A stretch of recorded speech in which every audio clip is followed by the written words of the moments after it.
Hello and welcome to Addiction Truths, brought to you by Country Road Recovery Center. I'm your host, Pierce Rosengren. In this podcast series, we delve deep into the profound impact of addiction on families. We share insights, experiences, and advice on navigating this challenging journey. Before we begin, a general reminder to our valued listeners. While we deeply appreciate your engagement and encourage you to reach out with questions, comments, or concerns, please refrain from posting the names of family members who are currently in our program or who have been in the past. Your discretion helps us maintain the privacy and safety of all involved. We're here to offer support, answer questions, and build a community of understanding and healing. So let's start the conversation and bring some truths about addiction into the light. Thanks everybody for joining us this month on the Addiction Truth podcast. We have a very special guest, Amy LaRue. Yay! Yay! It's the first time that we've ever had a guest on this podcast, and I thought who better than Amy. Well, thank you. I'm honored to be the first guest with you guys. It's going to be a lot of fun. I'm really looking forward to our conversation. So Amy will go into a little bit more in depth towards the end about what organization she's from. She's from Finding Hope, and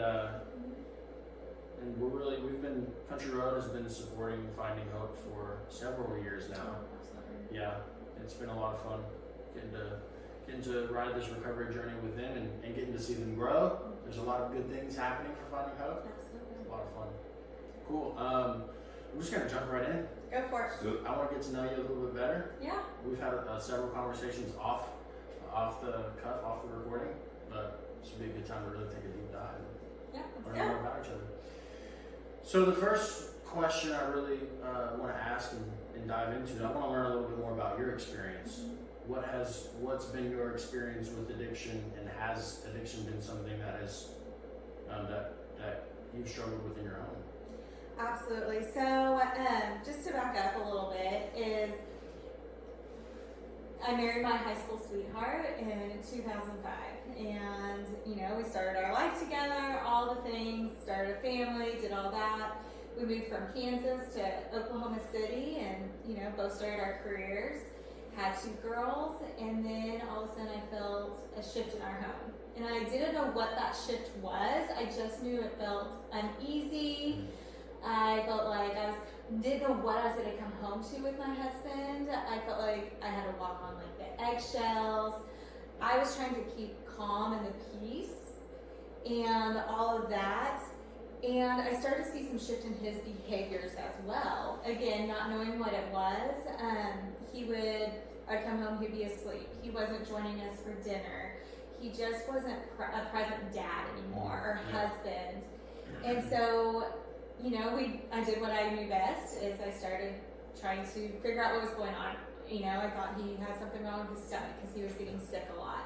I thought he had a brain tumor because he was slurring his words, all these things.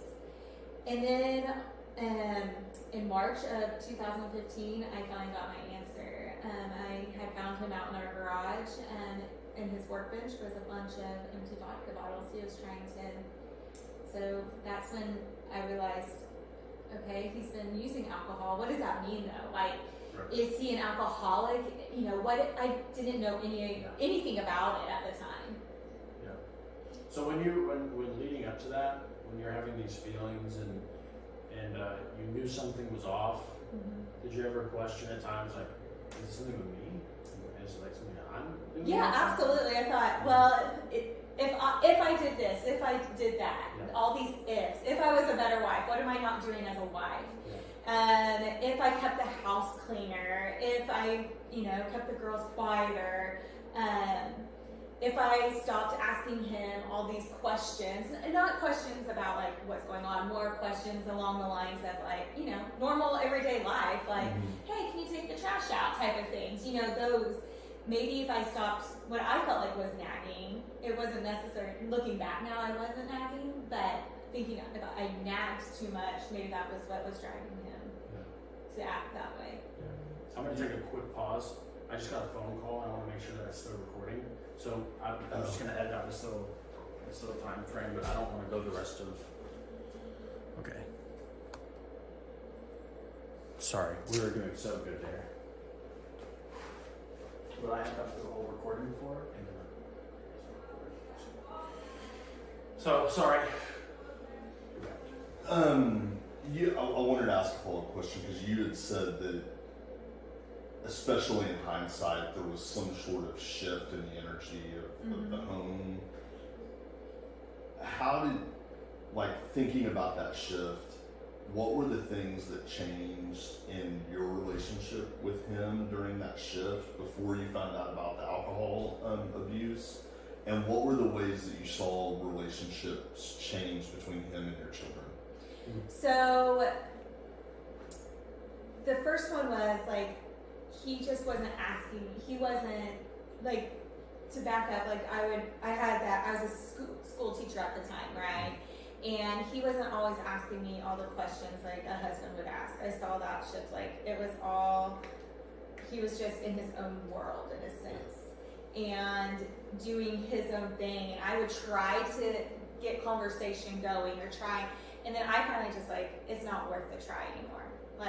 Maybe there is something Pierce was asking, something I was doing wrong. So I was trying to figure out what can I do to fix this shift, because I didn't feel like we were a husband and wife anymore. We were more roommates in a sense. Does that make sense? Yeah. And then with our kids, he wasn't doing we were very always did family dinner at night. That was something that was really important to us. Make sure we all sat around the table and had dinner. And he stopped doing that so much. He would need to go to bed and lay down during that, and so he wasn't always taking reading stories to our girls or taking them to bed or coming and watching some of their activities, their extracurricular activities. So definitely a shift in the feelings of emotional intimacy. Yes. With everybody, in time investments. Correct. And then communication are kind of the three things I heard. Yeah. Okay. Yeah. Tracks. Yeah, it's tough. Yeah, It's and I tough. didn't know what was going on. You don't know, and I tell people a lot, you've got to give yourself grace. You don't know what you don't know until you do know. And then it's I went on that path of, I'm going to figure this out. I'm a fixer, right? I'm going to fix what's going on. And then when I found the alcohol, I'm like, how do I fix this? I would think that you probably had a huge increase in your own anxiety. Oh yeah. I tell people all the time, that school year too was one of my most challenging school years too. I had a very challenging class. So I just like to put in perspective, it was challenging at school, it was challenging at home, all the way around, right? And I wasn't telling anybody. I knew my husband was dealing with some anxiety and depression during that time, but so was I. I think I was dealing with more of the anxiety side, and the way I coped with it was I couldn't eat. So I got super skinny. I mean, I would try to eat, but I couldn't. So I was probably the skinniest I've ever been. And I also stopped, doing things with my friends. Because I was afraid if I leave the house with my husband with the kids, are they going to be okay? Yeah. I just won't go. I just won't take care of myself. I'll make sure everything's okay at home, and then I make sure all my students were okay in the classroom. Yeah. So throughout this, I've got family that's in recovery, still struggling with addictions, lots of friends that are on both sides of the spectrum. But I'm primarily going to speak on just my struggle with addiction and kind of that correlating side with what you're talking about, because there were a lot of times where I hid this from my family. And I can think back on all the ways that I tried to hide it and all the excuses that I made up of I just don't feel good today. I'm not myself today. I'm just a little off. That's what you're seeing. My eyes are red because I haven't gotten any sleep. That was another one that I did. But a lot, and within that, there was a lot of shame and guilt. Yeah. There's a lot of shame and guilt because there's part of it where it's I don't want to do this. I don't want to be living this way. I don't want to have to tell these lies. And there was another part that was, I think, a little bit stronger than that, where it's I have no other way. I have no other solution to the problem. This is the way life. This is the way life has been for me for a long time. I realize that it's accelerating, but it's hard to stop. And it was really it was tough. Being on this side, it was tough. And I can certainly hear the pain though in what that was like, trying to control the chaos at home and the classroom and, you know, balancing all these things. I'm sure it really put a stop to self-care. Absolutely. Yeah. Like, and I felt like I was carrying such a heavy weight on my Yeah. shoulders. Okay. Like, I didn't know how to take that heavy lift off my shoulders. Yeah. What led you up to that point where you saw the need for recovery? Absolutely. So when I found the alcohol in the garage, right, I didn't know what to do. I froze, to be honest. Like, I was like, Yeah. what do I do with this, right? Like I said earlier, was he an alcoholic or not? He sought counseling at that point, and he got sober for about a month. And I was like, okay, this is gonna be fixed, right? Like, he admitted that he was drinking, he's seeing a counselor, it's all gonna be fixed. Well, I started to see those behaviors again after about a month. And this was at the end of the school year now, so I was just on survival mode. Gotta get through the school year, and then I'll worry about whatever's going on over here in the summer. Well, that summer came and it was miserable for me. I would escape to Kansas where my family lives and take the girls with me and escape. But I also remember one night, my husband, he didn't join us for dinner, but he had group counseling that night. And so he was in bed again, which he still was denying that he was using. And I was like, you gotta get up, and I actually started threatening, I'm gonna call your dad. Like, maybe if I threaten him, like, I think as loved ones don't realize that we're manipulating as well in that sense. Yeah. And so looking back now, that's what I was doing. And I finally got him in the car and took him to his group counseling. I came back and I just sobbed, called my mom, because I'm like, my mom will fix it, right? Moms fix the problems. And I tell people that was when I feel like I hit my place of desperation or my rock bottom, whatever terminology you want to use. Because I knew at that, like, what I was doing wasn't working for him, but it wasn't working for me and my family, the girls, right? And so that was the moment I was like, okay, maybe I need to seek counseling myself too. And so the next day, I actually called my husband's counselor, and he recommended someone else in the office. We weren't seeing the same one, and I started going to counseling. But again, I thought I was going for myself, but I also was getting for, like, how do I fix my husband? Yeah. And I just continued to think, okay, if I take counseling, but I was at that place, like, I am miserable. I was, you're talking about how you were feeling, and I did actually some research and just taught about it last night. Like, I had the guilt. I had the shame. I was isolating. I was going through all the same things my husband was going through, but then I was finally at the place where I was sick and tired of being sick and tired myself as a loved one. And so I started getting counseling. And then there's this one weekend, my husband ended up at the ER, and he was over like 3 times the legal limit. And my mother-in-law and father-in-law were the ones that actually took him and tried to give me his keys. And I was like, he's not coming home. And I think that's when I finally learned what a boundary was. I didn't know that at the time. And I told him when he was in a sober state, like, you can't come home until you are healthy. And I didn't know what healthy meant. Yeah. But I knew what was happening wasn't good. His counselor at that time recommended rehab for the first time. And so I had called, Lance Lang. He had come to our church, and I called him for some recommendations for rehabs, and that's when he flipped it on me and said, here's some stuff for your husband, but you need something too. And to be honest here, I was like, I don't need help, I'm not the one pouring the booze down. But I did. I was so sick, and I hated the way I was feeling, and I hated how our family felt, and even with like the kids and all of that.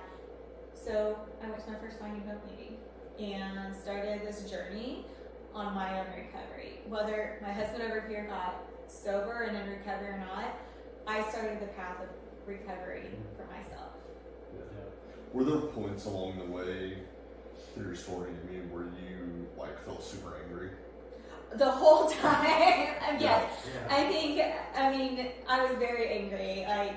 Especially once I found that alcohol, I was very angry. And then when he had his relapse, and I thought, oh, he's gonna be fixed, right? And then it started again, and he was lying to me, but deep down, I knew he was using. And at that point, he even had like a little breathalyzer to use at home, and he had learned how to trick it, of course. Sure.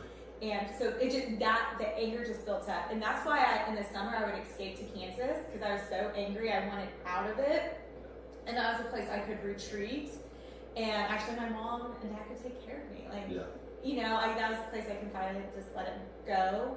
And I was honestly angry when he went to rehab. Yeah. To be honest, I remember driving him down to rehab and what are we doing? What, this isn't how I envisioned our life, right? Yeah. And looking back, I was doing the grieving through it all. So absolutely. I had somebody ask me in group today, is it okay that my wife is angry that I'm here?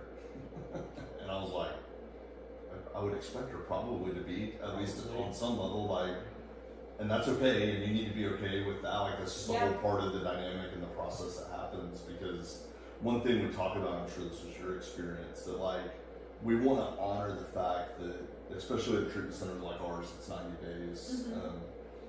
That's a long commitment for somebody to step away from family, away from work, away from home, and come in and put in the work for 90 days to be here. But the flip side of that coin is that's a really long time for family members to say, I need you to go do this. I'm going to hold the fort down.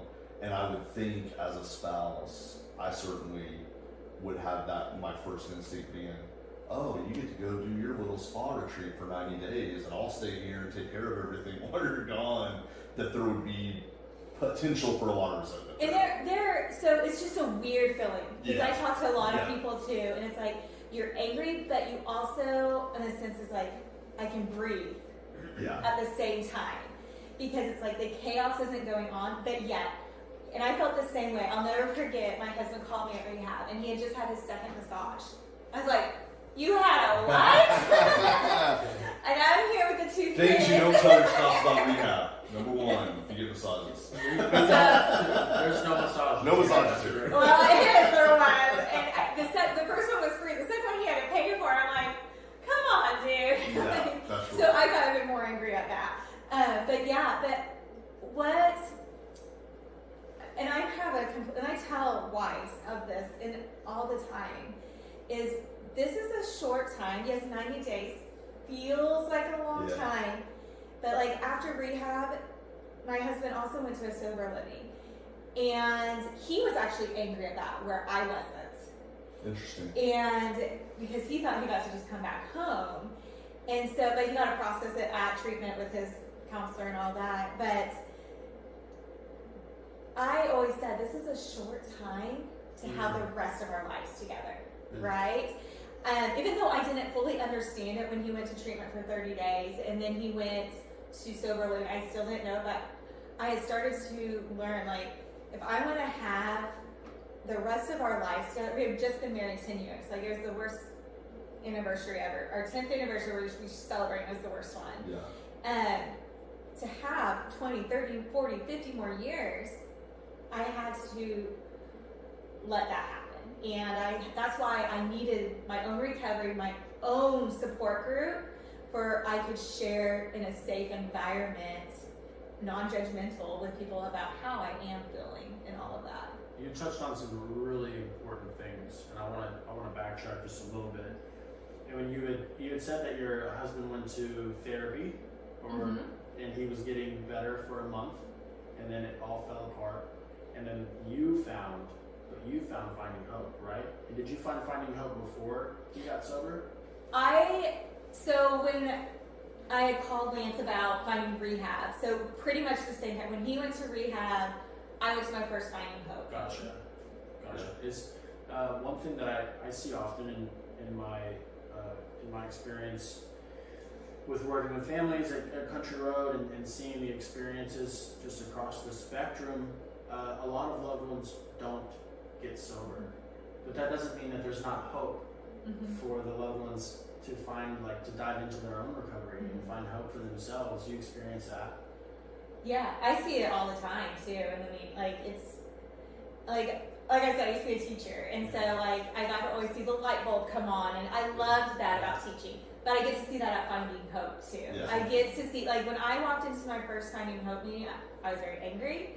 I was very like Lance would tell me, like, Amy, I didn't even want to talk to you. Just how I, because my face. Yeah. Even though I pretended like everything was okay, because I made sure my hair, my makeup, my clothes were perfect going into that meeting. Yeah. But I saw people smiling, and that made me even more angry because I was hurting so deep down. Like, do you not know what I've been going through? My husband just went to rehab. How can you guys be smiling? But they have started to find healing in that community, and they have learned how to, like, detach from that chaos that was going on and learn how to lean on the people in that room to be able to smile again. And I knew I wanted that so bad. I wanted that, so I kept going and kept going and kept going. Yeah. So as you begin, there's one of the scariest things that we can do is walk into a meeting where we don't know anybody, we don't know what's going to happen, we don't know what we're going to see, and we walk in there and we see a whole bunch of smiling faces, and we're told to come back. And that first meeting, it's a lot to take in. It's a whole lot, and maybe you're not even really listening, you're just kind of there. Yeah. And then you come back. Yeah. And you keep coming back. And so as that first initial brush with it was over, what did the recovery process look like as you started to walk into Finding Hope? So when I first walked in, I tell people all the time, I don't know what was said the first probably 6 to 9 months at those meetings. Just because there's just so much going on, and I did, my world had flipped upside down, and I talked about that grief. I was grieving, I went through the anger, I was grieving what I thought our lives were going to look like. And now here I am. I used to say that, like, I have to give up my Tuesday nights now. Like, and I say that, but now I'm like, I get to go, right? And so those first 6 to 9 months, I was there. But then, people would use these terms, codependency. I'm like, okay. Enabling, okay. I kind of knew. They talked about boundaries. They talked about all these different things. I'm like, that's too it was kind of overwhelming, to be honest. But I kept going because I wanted what other people had. And it was a place where Finding Hope, at the beginning of our meetings, we get the chance to actually share how we are doing. And these people understood how I was doing. Where my best friend over here truly probably didn't understand what I was doing. She meant well and all of that, but she didn't understand. But I knew each week, each time I went in, I would be able to get to share how I was doing and why. And so that began my healing process. And this was started to become my new family.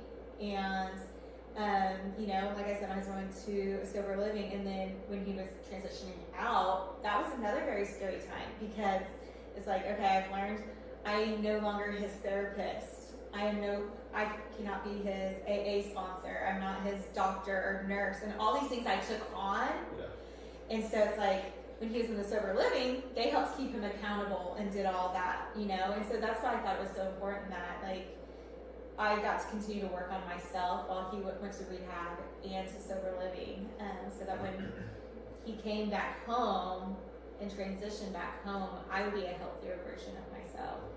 I don't know if I answered. One of the things that I think people don't understand about any type of support group before they go is that you can get help from people without the lived experience of something. Like, I'm a prime example of that. I work here. I've never had an alcohol or drug problem, right? So I'm not saying that you can't get help from people that don't have the shared experience, but in a support group setting, one of the most powerful factors of that is the shared common suffering that you've experienced really builds cohesion and unity amongst that support group and feels much different than support you would get from somebody that doesn't have the lived experience. And I think having that and balancing that with other types of professional help are really important. Well, and one other thing, Derek, is one thing I have found too, and I talk to people all the time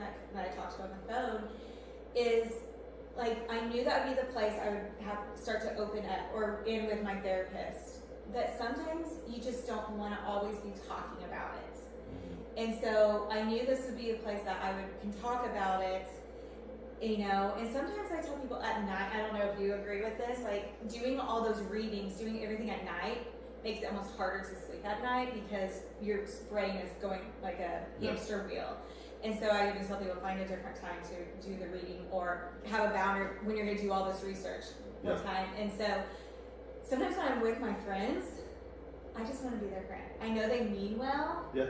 And so, but sometimes I just don't even want to talk about it. And so, like, I know that I can be with people, and I know this is going to be the time I can talk about it. Yeah, I think we all go through that experience, whether we've lost a loved one, we've been through a divorce, whatever that might be, that we feel like every time we see somebody, how are you doing? How are you, champ? And at some point, you're kind of like, can we just hang out and watch the game and not talk about the hard stuff I'm going through for a change? Yeah, I totally get that. Yeah, yeah. You know, it's funny because you're addressing a couple things that have come up today with clients that we have here, because another one is sober living, and I'd like to get your opinion on this. The biggest, maybe not the biggest, that was probably a little bit of hyperbole, some of the larger barriers that we encounter with trying to get our clients motivated to go to sober living are people who have spouses at home and have children at home and feel like a sober living commitment is further abandonment of what I've got going on at home. What was that decision-making process like for you and your husband to decide sober living versus not? And did you guys feel a little bit of that, or what was that like? So I had gone, like I said, to my first Finding Hope meeting while he was at rehab. And to be honest, that's the first time I had heard, you know, we talk about the basis, the detox, the treatment, and then the base is sober living. And I might be in the minority on this, so but when I heard like there's a sober living, he didn't have to come home, I was like, what? Relief. It was almost relief. It was scary because here I am, a school teacher in the state of Oklahoma. We don't get paid very much. With 2 young kids, one still in childcare. We're paying a mortgage. We're paying all these bills, and then the extra expense of paying for our sober living. Yeah. That was stressful, and plus paying for counseling and all the other things we're doing. Yeah. But once I started about learning about this and knowing, the biggest thing was knowing like I didn't have to keep my husband accountable. Through that, and so once I had heard about sober living and started doing some talking and asking the questions at Finding Hope and talking to other members and learning more about what that looks like. And I'll be honest, I thought it was like not what sober living was. I thought it was just going to be a house, right? Like my old Amy thought that, right? And no, I didn't realize they would go to meetings. They would have in-house meetings. They would, you know, drug test and do all these things. The structure piece. So what I did, I called his counselor at his rehab and just kind of said, what's the aftercare? Because I'm learning all these terminologies, right? I'm like, what is aftercare? Like, I really don't want him to come home. So I actually had the conversation with his counselor, and that's when she was like, okay, I'll talk to him and schedule a phone call if I need to, because he wasn't able to have a cell phone where he was. And so he was very angry at me. And I was really anxious for that phone call. And when I saw the number pop, or when I assumed it was, because we don't know the number, she was like, he's very angry, he doesn't want to talk to you right now. But I knew he's in a safe place. So he had to come to the realization after talking to others in his rehab and in the small group that had gone to rehab a couple times, like, what was the missing piece for them, you know, continuing, you know, having that relapse and having to come back. And a lot of them were encouraging to him to go to sober living. Now, he went, like, I let him decide which sober living. Yeah. You know, I didn't know very much, but his counselor and him did their research together. Yeah. I talked to his counselor up here in Oklahoma City, and they found a place for him to go Great. here.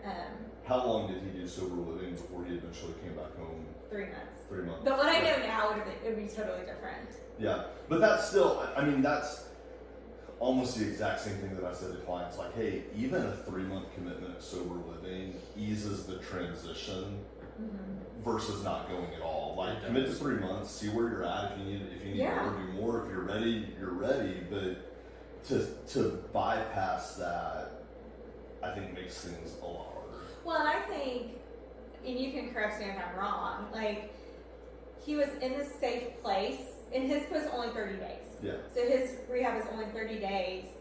In kind of like out here in the middle of, like, Yeah. I felt like I was in the middle of nowhere. Kind of are. Okay, thank you. That's by design. It's really hard to walk in. Yeah. Yeah. But that's where he was, right? He didn't have a cell phone. And so it's like, okay, we're gonna go from this nice structured, I've learned these tools, going back to real life with a wife, 2 kids, a dog, dogs cause stress sometimes, and a job, right? And it's like, This stuff. yeah, and for me, it was just a relief because it's like, yes, I wanted him to continue to go to AA meetings and do all this stuff, and I was scared if he came home he wouldn't. Yeah. And so, so it was good for him to go and do that. Was it hard sometimes? Yes. Yeah. Did my kids come down with a stomach bug while he was there?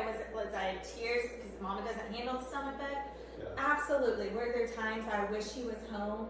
Yes. But then in the back of my mind, I had to keep reminding this is a short time for the rest of our lives. Yeah. There's a very important component to sober living that certainly was my experience.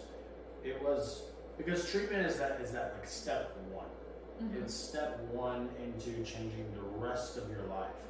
But it's a very short period of time. It's 30 days for your husband. It was 90 days for me. And then we get put back into the real world where we're expected to, do the therapy, go to counseling. We're expected to have the job. We're expected to know what recovery, long-term recovery program we're going to get into. But all that's very confusing. And it was for me. I didn't understand a lot of the lingo that these guys were using. What is AA? What are these things? What does it mean to have this for the rest of my life? But what I got when I went into sober living was examples of that. And so I got to kind of grab onto the coattails of the men that came before me and follow them to the meetings that they were going to, the higher quality meetings that they knew of. Yeah. And then get introduced to the people that they knew. And so I kind of had a shoe in to where if I hadn't have been with those guys, it would have been a very lonely process. Yeah. Going in there, being a little freaked out, maybe even sitting in the back because I don't know anybody yet. But going in there with buddies, I already had people to talk to, so it wasn't most of it. Instant community. Yeah. Instant community. Yeah. And community is hard for us to build. Yeah. Like, it's like as adults especially, I think sometimes that's what I miss about being a kid and a teenager is how easy it is to like meet people and make friends and do all those things. But the further you get into adulthood, it's like you throw yourself into a room full of strangers, and our natural instinct is just to kind of sit back and ourselves. Yeah, and then going from treatment like all the way back home, I think you miss opportunities to develop that community as quickly as you would at sober living. I kind of, as you guys were talking, I was thinking about like having like an orthopedic surgery, right? Where it's like if I have a knee surgery, I'm not going to have a knee surgery and immediately go back to life as I knew it before my knee surgery. I'm going to have to go to physical therapy in between. And like treatment's kind of like surgery, and sober living's kind of like physical therapy, and then you're ready for It really is things back to normal. That's a very good Yeah. analogy. That's really good. Yeah. You said 2 of the things that I thought were really important. One is, one is that you guys are just an example that a barrier to sober living is just a barrier. It's not a block.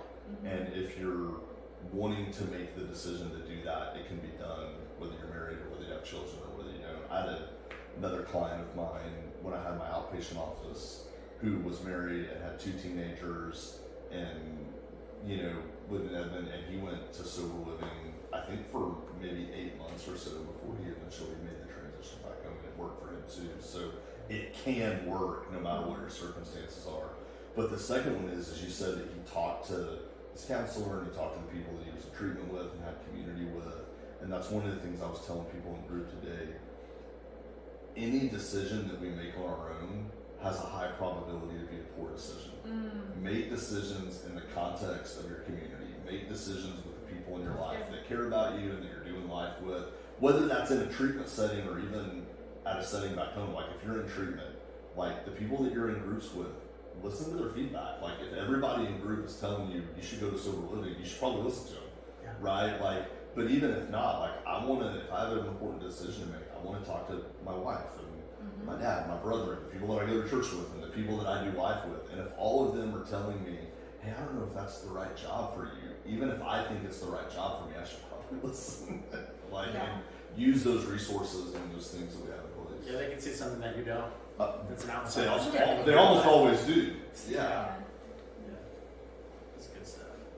Oh, I'm so happy you're here. Yeah. It's so good to just catch up with you and talk.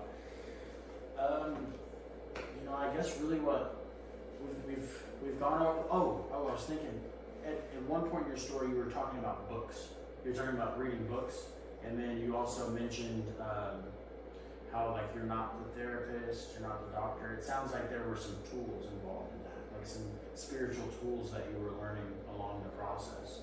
Well, a lot of it all came down to going to these support groups, finding those support groups, and I did Al-Anon at the time. So I did like a mix, and so I haven't really talked about what Finding Hope is, but like I knew I needed stuff. I needed to learn, and I'm a learner. Like that's by nature, yeah.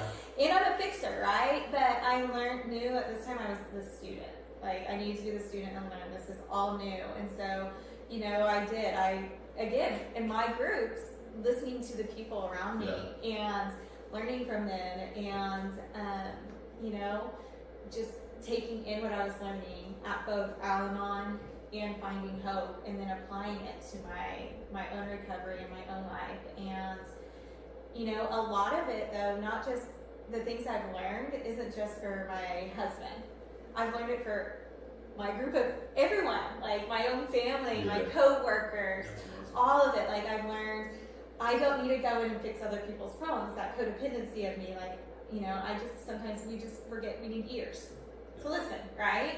I've learned I need to set boundaries with certain people in my life, whether that's a boundary on my phone.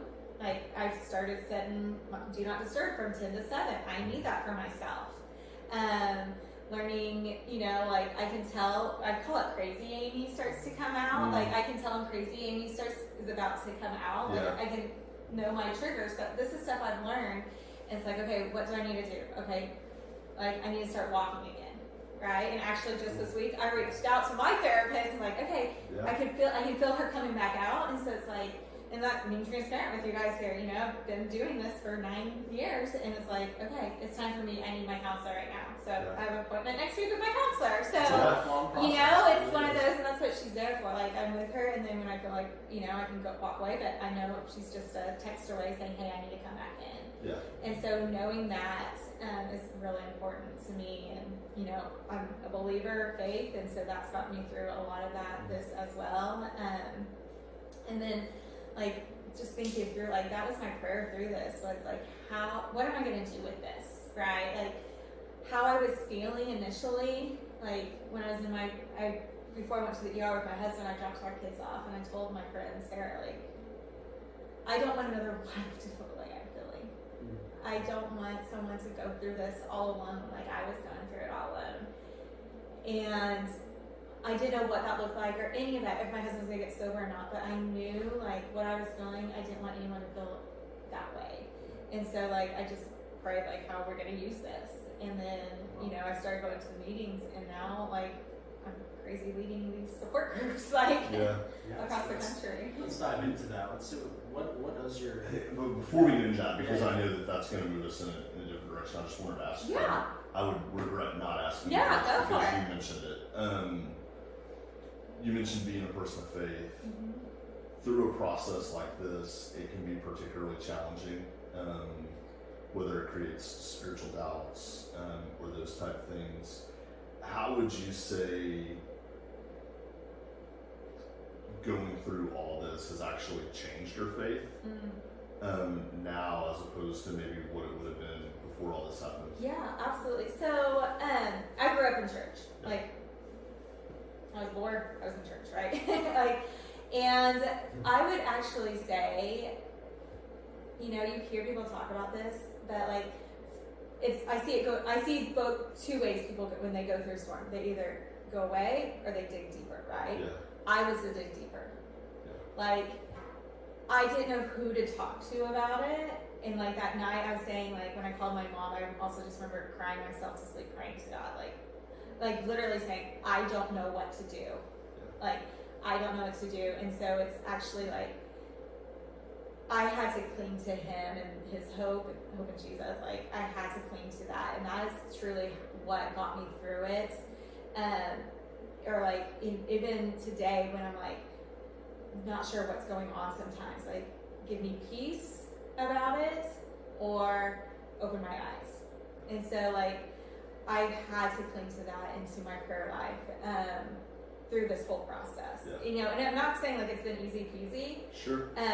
Like, my husband relapsed in 2020, and through that, like, because of finding hope and the tools I had, and I didn't go searching, which what old Amy would have gone searching. I had prayed, Lord, just give me peace if he has, or if he hasn't, or open my eyes. And I just kept praying that, and I found a receipt when I was doing laundry. Like, I didn't go searching, and was like, okay. And then I was like, how do I respond to this? Yeah. Right? Old Amy would have texted a picture and made him sweat, right? Actually, he would have not sweat. He would have come home. But I called people. I called my Al-Anon sponsor. I called a Finding Hoper, and we talked through it, and I prayed through it. And I had my boundaries in place. And so that evening, I was able to talk to my husband about it. But I actually had peace about it. And I think a lot of it came from my faith and leaning on God through it all. We could do a whole separate podcast about this, but now I'm curious since Yeah. you shared that. Was that a relapse that was stress-induced related to pandemic things? Because 2020 was a crazy year. That's when all that happened. It could be totally unrelated. You know, that's his, and so it's hard for me to know. Really, honestly, Makes sense. I think there's multiple things from my perspective, but he might have a different story. Sure. You know, I think part of it was after he wasn't calling his sponsor. You know, my counselor once told me we all have anchors. I have anchors for my recovery over here, and if my anchors start to pop, I can go into that relapse mode. Yeah. He has anchors over here for his, and I slowly started seeing his popping. He wasn't going, yes, it was the summer of 2020. Yeah. But he did somehow get a 5-year chip through his relapse. Yeah. Anyways, that's Yeah. I worked through that. Yeah. But, you know, that was part of it. You know, I think the anxiety and all of that, like, he was working through all of it. Like, he was an essential. Yeah, I had my outpatient office when all that was going on, and I had a lot of clients who developed new drinking habitual problems during the pandemic because all of a sudden they were working from home, they didn't have to go to the office, and what used to be like, oh, I had some wine periodically here and there was, oh, I'm drinking a bottle and a half a day and I didn't even realize it for 4 or 5 months because I don't have to go to work. And I don't have to See, he was still going to work. Okay, So, yeah. like, So I was he just wondering was- how he much just- of that was kind You know, of he didn't political. do like the Zoom meetings or, you know, any of Yeah. that. He didn't stay connected to his sponsor. He wasn't, you know. Yeah, And I had seen him like start to disconnect from his sponsor before even yeah, the pandemic came in. So, Gotcha. yeah. Okay, cool. Thanks for yeah, being vulnerable. Good question. absolutely. We have about 10 minutes, but I really want to hear what your life has been like. What's your life like now? Yeah, so I would love to say it's like roses, but it is. Like, I'm a completely different person, and, you know, if you're listening to this and you're in the middle of it, or like your loved one's like on the out, like just is at rehab or at sober living, it was said to me once, this was a blessing, and I was like, this is not a blessing. I can say today, it was a blessing because I have learned so much. Like I said, isn't just with my husband, with my family, and like I can now say what I need. I can now, and I'm a people pleaser. That's just who I am.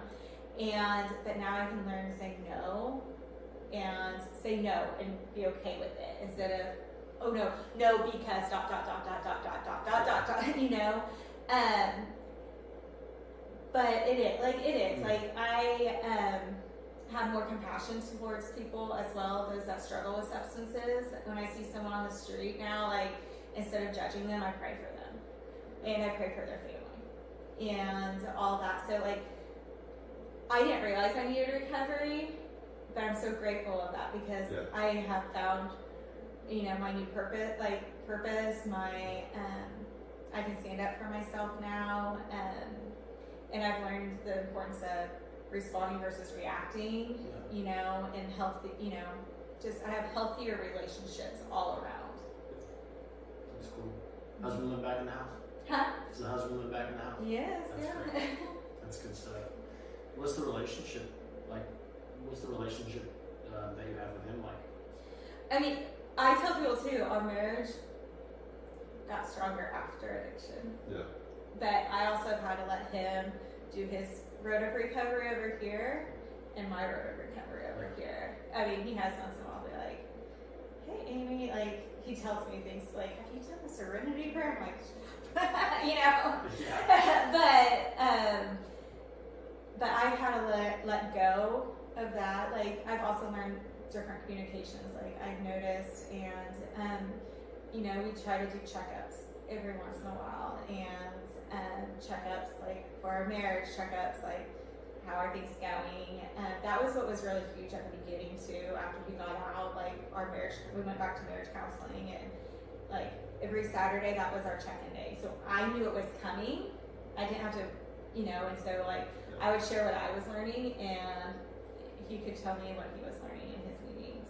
So that was pivotal for us. And, you know, and it's one of those, I knew it was coming on Saturday evenings after the kids went to bed. So the rest of the week, I could just try to be his wife at the time. And if something would come up, we would communicate that though too. It sounds amazing. Sounds very healthy.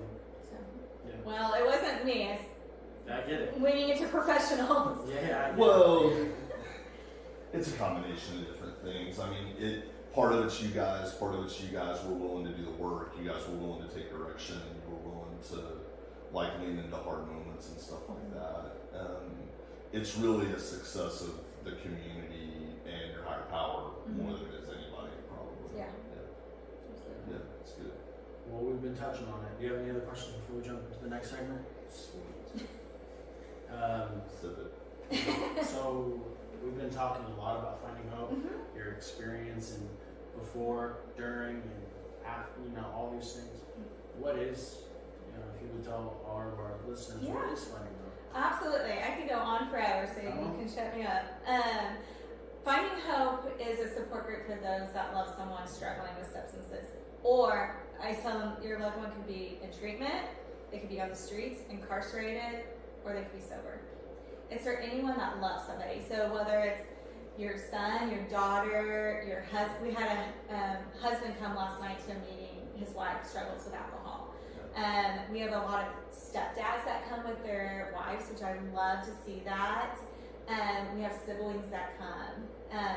So it's anyone in that, and we're here to support. And we are faith-based, you know, and our meetings are a little bit longer. They're about an hour and a half long, where I know like Al-Anon and Ar-Anon or like an hour. And so most of our meetings meet just twice a month as well, not every week. We have Zoom options. We have 50 meetings across the United States. We're kicking off a meeting in Wyoming this month, and then next month we're kicking off a meeting in Georgia. So we're growing and expanding. But I always tell people, if finding hope's not for them, find something that is. Yeah. Find the Al-Anon, find the Nar-Anon, find Celebrate Recovery, Parents Helping Parents, whatever that might be, find that. And so what else is cool that we do at Finding Hope that's different is we also offer retreats. And so we have like weekend retreats once a year. Next year will be, I can't tell you guys, but it's going to be more than that. Buckle down, Amy, right? Get ready. And so I just had, like, God just gave me this vision one day, and I went to Lance and Boss, and I was like, hey, I think I want to do these retreats for these family members, because they go to rehab and get to learn all this stuff, right? it's like we need to be learning too. Yeah. And so It's really cool. we bring in speakers, and it's not stuff that we teach at Finding Hope. So at Finding Hope, we have guest speakers like yourself, and I think you can too, have been guest speakers, but we also have curriculum we use. And so what we do at the retreats is completely different. Like we want them to know it's going to be not the same thing at the meetings. And guess what we have? Massages. So we do chair massages. Take that, everybody who gets massages and treatment. Yeah. So, but it's just a time of truly allowing them to have self-care. Yeah. So. Do you guys do those retreats? Well, I could ask 1,000 questions. Do you guys, are those like kind of Oklahoma-based, local stuff? It's kind of all over? Well, or is that a part of the TBD? Okay. So we did 2 this year. We did one in Tulsa, Oklahoma, and we did one in North Carolina. Yeah. As like a trial. And we'll just say North Carolina went really well, so just wait till 2025. Yeah. Well, Pierce and I will both volunteer to lead retreats anywhere where there's a beach. We were at the beach in North Carolina. Happy to do it. Happy to You're going to twist my arm, right? I'll be there too. But another part is that I want to have time still. Yeah. Okay. Is our Hope After Loss. We haven't talked about that either. And so we have a grief support group called Hope After Loss. And this is for anyone who has lost a loved one. And I say to the impact of addiction. Maybe they wasn't necessarily an overdose. Maybe it was death by suicide. Maybe their organs just shut down or whatever that might be. Yeah. Because the grief is different. Yeah. And we had a mom that had lost her child to an overdose and went to a retreat for moms of grieving your child. That stigma of addiction was attached, and people kept saying, your daughter had a choice, mine did not. And when she came back and told me that, I was like, that's not okay. So we started our own Hope After Loss retreats, which then turned into, we also have support groups for those groups as well. We're actually having our next Hope After Loss retreat is coming up in October in Tulsa, Oklahoma for anyone. And we have dads that come. We had a brother that came. We have some spouses. That's great. So just another resource for people. Yeah, that's actually probably filling a needed gap in the support group network. So I didn't realize that you guys had added that piece. That's fantastic. Yeah, it is. And just so that they can truly grieve in a safe environment. And just hearing the stories and then being able to like laugh and share without judgment, is just huge. And just to see, how I talk about, I felt way down just to see when they come in on that Friday, and by Sunday I can't get them to leave. Like honestly, it's the most awkward thing on Sundays. I've got after we're done, I've got 2 people that if they're not involved in that, I want to pass their names along. That I think would be really good speakers or support people for something. Please. Well, Amy, I really appreciate you coming out. Well, thank you. Sharing your time. This is really good. This is probably, we've done quite a few of these now, and I think this is probably my favorite one, just because getting to hear your story, getting to hear the impact. It's so important that loved ones hear the story from somebody else that has struggled with the same thing. Yeah.